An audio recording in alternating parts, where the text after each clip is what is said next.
A lot of people have asked me how to do a grilled lobster tail, and this is in the style of Lanning's, a restaurant I worked at decades ago. I don't think I've seen it done this way before, but it's a little bit tricky. Step one is you need poultry shears. Really the only thing that's going to do this, and you use the poultry shears to cut the membrane off the bottom of the lobster. And by the way, these are warm water lobsters. That's what seems to work the best with it. This is about a 12-ounce lobster tail. So I'm going to get that, and I just cut across, and I pull that off. And since I'm also cooking shrimp and so forth today, I got a bunch of seafood shells and things left over, and I'm going to make a broth out of that.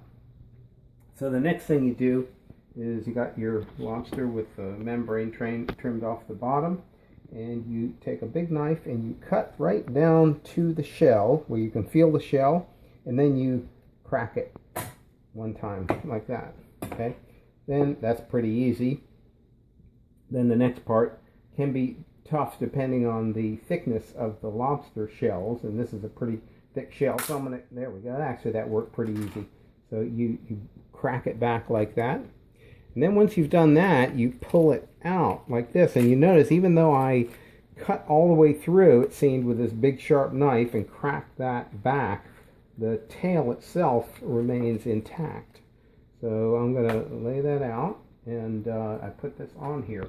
And when we cook it, I'll try to video that later, but you start out, put it on the grill on its back with a little butter on the top. When it gets a little white around the sides, you're going to flip it over and then cook it to get a little bit of some bars, and at that point the tail is about halfway cooked, and then you pull the shell off, and what you're actually going to do on that grill is take a knife and cut and sort of butterfly each of these long tubes of meat and flatten them out so you get this rectangular sort of butterfly type lobster steak, for lack of a better term, and it cooks up nice. But I'll try to put that in the video too. And that's it.